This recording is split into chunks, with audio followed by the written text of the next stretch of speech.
Congress BJP हमारी नहीं हो सकती है। उत्तराखंड की बात कर रहा हूँ तो तीसरे विकल्प के रूप में बहुजन समाज पार्टी से बेटर नहीं है।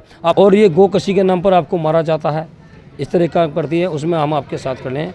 अब बहुत स्वागत है आप सभी का सीसी वर्ल्ड न्यूज़ में। इस वक्त हम मौजूद है मरगुपुर गांव में।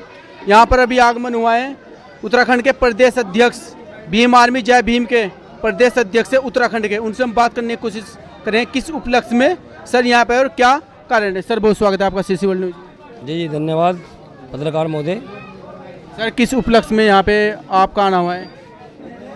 देखिए मैं राशिद भाई और यहाँ के जो विधानसभा प्रभारी विधानसभा अध्यक्ष हरीश जी हैं, राहुल जायसवाल, और उनके साथ साथ हमारे जिलाध्यक्ष अश्विनी पटेल जी हैं।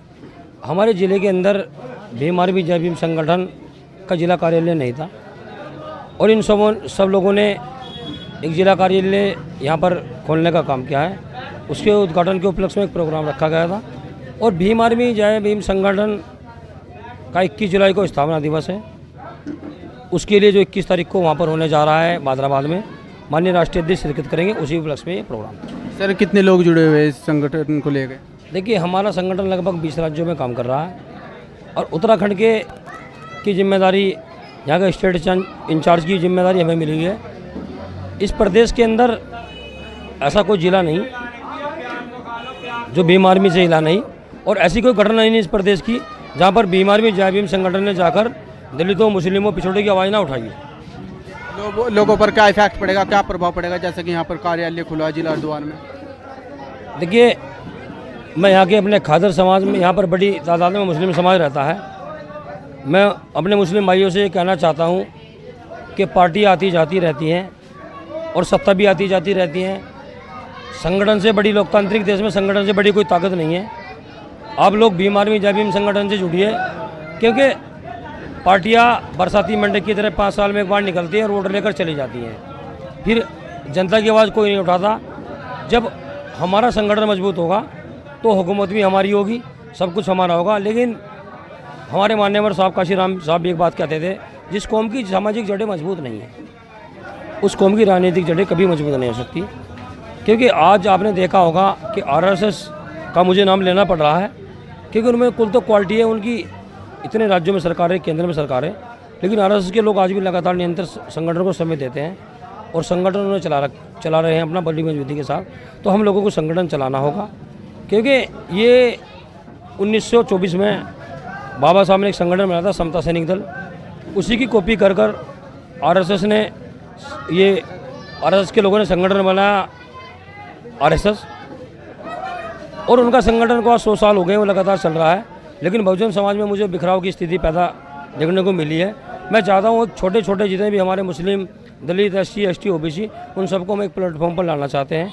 जब हम सब इकट्ठे होंगे तो यहाँ पर हमारी बहनों के साथ अत्याचार नहीं होगा, हमारे भाइयों के साथ गाय के नाम पर हमारे भाइयों को नहीं मारा जाएगा, मुस्लिम के नाम पर दाढ़ी नोची नहीं जाएगी, टोपी दाढ़ी देखकर यहाँ पर जो है इंसाफ होता है वो नहीं होगा जब हम एक साथ एकजुट होंगे। तो सर आने वाले टाइम में क्या मानते हैं आप, जो ये पार्टी एक बड़ा चेहरा लेकर उभरेगी जनता के सामने, देश के सामने। देखिए हम चाहते हैं कि पहले तो हम समाज को एकजुट करें। समाज में बहुत बिखराव है। समाज हमारा ऐसे हो गया है जैसे बंद पिंजरे में मुर्गे दाना चुगते हैं, जिसका नंबर आता है सिर्फ वही चिल्लाता है, बाकी सब दाना चुगते हैं।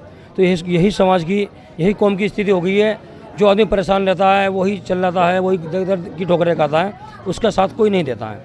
तो इसलिए बड़े भाई मंजीत सिंह नोटियाल जी ने कहा कि भीम आर्मी जय भीम संगठन से जुड़िए। समस्या अगर एक भाई को होगी तो वो दर्द हम सबको होना चाहिए और तभी उस समस्या का समाधान हो सकता है। अगर हम एकजुट होंगे, हो सकता है कल हुकूमत भी हमारी हो। दिल्ली जंतर मंतर पर आपको पता है अभी धरना प्रदर्शन चल रहा है, उसको लेकर क्या आप वहाँ गए, लोगों का सहयोग किया वहाँ पे? देखिए वो हमारे राष्ट्रीय नेता जो हैं बड़े भाई मंजीत सिंह नोटियाल, ये हमारी दिल्ली की जो टीम है लगातार वहाँ पर बात कर रही है। कांग्रेस पार्टी या जो धरने पर बैठे हैं उन सब से बात कर रही है। कल राष्ट्रीय अध्यक्ष जी जो है दिल्ली पहुँच रहे हैं उस धरने में, भीम आर्मी के राष्ट्रीय अध्यक्ष बड़े भाई मंजीत सिंह नोटियाल जी। यूपी में अभी एक मुद्दा चल रहा है शिक्षा के मंदिर को लेकर, जो मंदिर को तो शिक्षा का मंदिर यानी कि कॉलेज को तोड़ने की एक अभी जो बिल पास हुआ है कि इसको तोड़ा जाए, लगभग 40 में से 38 बिल्डिंग उसकी तोड़ दी जाए। वहाँ पर अभी धरना प्रदर्शन चल रहा है, उसको जो आजम खान के द्वारा बनाई गई थी, उसको लेकर क्या सोचते हैं, क्या वहाँ पर जाएंगे आप? देखिए मैं आजम खान जी की बात करूँ तो आजम खान जी बहुत बड़े लीडर हैं और हमारे सीनियर हैं, मैं उनका सम्मान करता हूँ। लेकिन सरकार की नीतियाँ गलत हैं और वो जो हमारे उस शिक्षा के मंदिर को तोड़ना चाहते हैं। भीम आर्मी जय भीम संगठन उनके साथ है। जब भी समाज की या देश की लीडर, कोई भी पार्टी, कोई भी संगठन हो, मुझे उससे मतलब नहीं है। जब बात कौम की आएगी, समाज की आएगी, तो मैं उसके साथ कंधे से कंधा मिलाकर चलूँगा। और आपसे वादा करता हूँ, उत्तराखंड से जितनी भी बसें हमें कहेंगी, हम जब सब हमारे साथी उत्तराखंड से वहाँ पर बसें लेने का काम करेंगे। लेकिन ये नेशनल मामला है, तो उसमें नेशनल लीडरों को बढ़ चढ़ कर भाग लेना चाहिए, क्योंकि हमारे पास जो अभी जिम्मेदारी है मान्य ये उत्तराखंड प्रदेश की है। और इस प्रदेश में आप भी कहीं किसी भाई के साथ, बहन के साथ अत्याचार होता हो, तो एक बार अपने भाई को आप एक मिस कॉल कर देना, कॉल बैक आपका भाई करेगा, और फिर वहाँ का जलवा देखना और वहाँ का इलाज देखना। अधिकारियों को कैसे हम दिमाग से ठीक करने का काम करेंगे, क्योंकि ये देश संविधान से चलता है और संविधान को हम हाथ में लेकर जाएंगे और अपने समाज के लिए, कौम के लिए न्याय लेंगे। क्योंकि आपको मैं बता दूं, अब से 3 साल पहले एक उत्तरकाशी के अंदर जो है मुस्लिमों के घर तोड़े जा रहे थे। वहाँ पर हम जो है पहुँचने का हमने काम किया पहाड़ के अंदर, और वो घर रुकवाए। और हमारे 20,000 घर जो थे हल्द्वानी के अंदर, हमारे साहब दिल्ली से, जो हमारे एक मौलाना साहब है दिल्ली से आए, माननीय राष्ट्रीय अध्यक्ष और उस टाइम परवेज सुल्तान जी हमारे साथ हुआ करते थे, सुलेमान भट्ट। हम जो वहाँ पर गए, वो 20,000 मकान भी हमने सुप्रीम कोर्ट में वो लड़ाई लड़ी, और वो मकान भी आज हमारे सुरक्षित खड़े हैं। लेकिन हम चाहते हैं जब जितने भी हमारा दलित मुस्लिम एकजुट होगा, इतने मजबूत बड़े भाई मंजीत सिंह नोटाल जी के हाथ होंगे, तो इतना अत्याचार हम पर कम हो। उत्तराखंड के जो भी सीएम है पुष्कर सिंह धामी, यहाँ की जो सरकार है उत्तराखंड की, उसको लेकर क्या सोचते हैं? क्या नीतियाँ सही चल रही है उनके द्वारा, या फिर कोई आप उसमें गलत मानते हैं कि जो चीज़ नहीं होनी चाहिए वो भी हो रही है? देखो, मैं उन्हें गलत इसलिए नहीं मानता हूँ, उनका समाज एकजुट है, वो अपनी सरकार बनाते हैं। हम छोटी छोटी पार्टियों में नए नए दल बनाकर हम सबको राष्ट्रीय अध्यक्ष बनना है, हम सबको राष्ट्रीय अध्यक्ष बनना है। यहाँ पर तीसरा विकल्प नहीं है। यहाँ पर कांग्रेस और बीजेपी आती है। साहब काशी राम ने कहा सांपनाथ नागनाथ है। आप देखिए यहाँ पर, देखिए मैं पॉलिटिकल बात नहीं करना चाह रहा था, पर आपने सवाल किया, बहुत अच्छा सवाल किया, मैं उस पर प्रकाश डालना चाहता हूँ कि यहाँ पर तीसरा विकल्प नहीं है। दलितों की, मुस्लिमों की आवाज़ उठाएगा कौन? सब लोग छोटी छोटी पार्टियाँ बना देते हैं और दल कर राष्ट्रीय अध्यक्ष लिखवा लेते हैं। एक पार्टी सिर्फ और सिर्फ यहाँ जो तीसरा विकल्प बन सकती है, तो बहुजन समाज पार्टी है। हम सब दलितों मुस्लिमों को बहुजन समाज पार्टी मानना होगा। इस हरिद्वार के अंदर, उधम सिंह नगर के अंदर, देहरादून के अंदर अपने विधायक निकालने होंगे। जब हम सरकार में हिस्सेदारी बहुजन समाज पार्टी कर पाएगी, तो तब आपकी आवाज़ मुख्यमंत्री भी सुनेंगे, यहाँ के मंत्री भी सुनेंगे, सब सुनेंगे। वरना साथियों, आपने देखा होगा कांग्रेस मुस्लिमों को 70 साल से नोचती आई हुई है और बीजेपी के साथ मिलकर अत्याचार कर रही है। कांग्रेस के मुख्य लोग कौन हैं? जो बीजेपी के हैं वही कांग्रेस के हैं, जो कांग्रेस के वही बीजेपी के हैं। तो मैं आपसे निवेदन करता हूं कि आप हमारा संदेश घर घर तक पहुँचाएं। आप चैनल के माध्यम से लोगों को बताइए कि तीसरा विकल्प उत्तराखंड के अंदर, अगर अपने बच्चों का, हमें भविष्य बचाना है, अपनी क्या नाम आने वाली पीढ़ियों को बचाना है, अपने हकों के अपने मदर से बचाने हैं, अपने हमारी जो बड़े बड़े मज़ार हैं, जो हमारे जो भी गुरु घर हैं, जो भी हमें बचाना है, तो तीसरे विकल्प के रूप में बहुजन समाज पार्टी को हमें यहाँ पर हरिद्वार के अंदर लाना होगा। अब वरना साथियों हमारा कुछ नहीं हो सकता। 2 पार्टियाँ भी आपने कहा, अगर आपको अपॉर्चुनिटी मिलती है किसी पार्टी को समर्थन करने के, तो 2 पार्टी में तो आप किसके साथ जाएंगे, कांग्रेस या बीजेपी, उत्तराखंड में खास तौर से? देखिए, मैं ना कांग्रेस के साथ जाऊंगा, ना मैं बीजेपी के साथ जाऊंगा। मैं मान्यवर साहब काशी राम साहब की विचारधारा के साथ हूं, मैं उन्हें फॉलो करता हूं। और उन्होंने दलितों के, मुस्लिमों के, पिछड़ों के लिए, सभी वर्गों के लिए बहुत काम किया है, अपना पूरा जीवन लगा दिया। उन्होंने जीवन भर शादी नहीं की। और बाबा साहब ने जो है संविधान में अधिकार दिए हैं, वो जो फॉलो हुए हैं माननीय बहुजन समाज पार्टी के टाइम में हुए हैं। क्योंकि कितने मुस्लिम विधायक बने हैं। इकबाल बाले बंदूक जी का नाम आपने सुना होगा। वो ऐसे ऐसे विधायक जो है, बड़े बड़े आजम खान जैसे बड़े बड़े विधायक जो है, अतीक अहमद जैसे लोगों को इन्होंने यहाँ से एनकाउंटर कर फर्जी एनकाउंटर कर उड़ा दिया है। तो मुस्लिम को टारगेट किया जा रहा है। मेरा आप लोगों से निवेदन है, बहुजन समाज पार्टी एक तीसरा विकल्प है, आप जुड़िए। कांग्रेस बीजेपी हमारी नहीं हो सकती है। प्रत्येक कम्युनिटी के जो लोग हैं उनको लेकर क्या कहना चाहते हैं? सबके विचारधारा अलग अलग है, तो उनको आप कैसे देखते हैं जो अलग अलग कम्युनिटी के लोग हैं?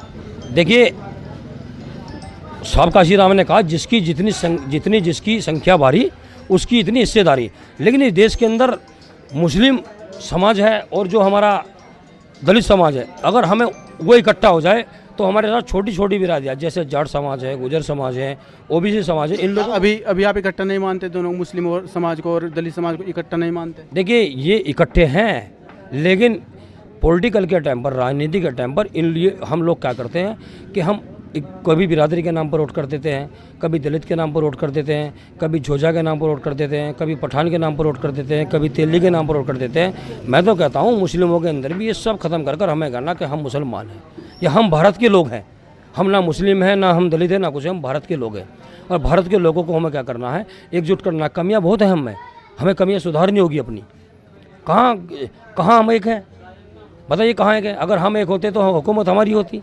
4-4 बार ये हमारे बाबूजी खड़े हैं, 50-60 साल के बुजुर्ग हैं, एक हम थे। 1985 के बाद हम एक हुए हैं, 90 के दशक तक एक रहे हैं हम, 2007 तक एक रहे, 2007 में एक रहे हैं हम, क्योंकि आपने बहुजन समाज पार्टी की पूर्ण बहुमत की सरकार बनाई है साथियों। उस टाइम हम एक थे, लेकिन उसके बाद हमें बिखराव आया है। उस बिखराव को ख़त्म करना होगा, मनमुटाव को ख़त्म करना होगा। और उत्तराखंड की बात कर रहा हूँ तो तीसरे विकल्प के रूप में बहुजन समाज पार्टी से बेटर नहीं है। आप कांग्रेस को वोट दे लीजिए तब भी शोषण है, आप बीजेपी को वोट दे लीजिए तब भी शोषण है, और अन्य छोटे छोटे दल जो हैं उनकी मैं बात नहीं करता। सर लास्ट में 2027 में क्या सरकार बदलेगी या फिर वही? देखिए, सरकार बदलने के लिए हम पूरी ताकत लगाएंगे, लेकिन जो हमारे बड़े बुजुर्ग हैं, जो हमारा समाज है, उनसे बैठकर हम बैठ के कर रहे हैं और हम जान रहे हैं हमें क्या करना चाहिए। जो हमारा समाज जिस ओर निर्णय लेगा, दलित हो, मुस्लिम हो, ओबीसी हो, जो हमारे साथ जो विचारधारा रखता है, जो नफरत की बात ना करता हो, जो अच्छी बात करता हो, हम उन सब लोगों से जाकर बात लेंगे। और जो हमारे बड़े बुजुर्ग हैं 60 साल, 50 साल, 70 साल, उनसे अनुभव इकट्ठा करेंगे कि कैसे हम जो है सत्ता परिवर्तन कर सकते हैं और किस तरह हमने बहन जी की 4-4 बार सरकार बनाई है, हमें वो ज्ञान दीजिएगा। क्योंकि उनकी उम्र ज़्यादा हो रही है, वो समाज में नहीं काम कर सकते हैं। नहीं जैसे लोग बहन जी पर टीका टिप्पणी करते हैं कि बहन जी सड़कों पर नहीं उतरती। क्या जब कोई हमारे 60 साल के 70 साल के पिताजी हो जाते हैं, क्या उनसे मजदूरी कराएंगे या आंदोलन कराएंगे? नहीं कराएंगे। अब हम उनसे ज्ञान लेना है और हमको जो है उनके हाथों को मजबूत कर कर आगे बढ़ना है। मुस्लिम समाज से जो दलित समाज है, लास्ट में आप क्या कहना चाहते हैं उनसे? देखिए, मैं तो ये कहता हूँ साथियों, देश की स्थिति बहुत ख़राब है। हमारे बड़े भाई मंजीत सिंह नोटियाल जी दलित मुस्लिम को एक करने के लिए अपना जीवन न्यौछावर कर रहे हैं, रात दिन लग रहे हैं। तो दलित मुस्लिम के जो हमारे युवा हैं, वो शिक्षा से जुड़िए, नशे से दूर रहिए, और जो भी सरकार ने कानून बनाए हैं आप उन्हें फॉलो करिए, क्योंकि आप पर झूठे मुकदमे लगा दिए जाते हैं और आपका जीवन बर्बाद कर दिया जाता है। तो नशा आपको छोड़ना होगा, नशे से दूर रहना होगा, और भाईचारा बढ़ाकर एकजुट रहना होगा। और ये गोकशी के नाम पर आपको मारा जाता है, इस तरह का करती है, उसमें हम आपके साथ खड़े हैं। अब जो भी ये गलत चीज़ें, इनसे आप दूर रहिए और शिक्षा की ओर बढ़िए। शिक्षा आपको पार लगाएगी, ये बाबा साहब कहते थे।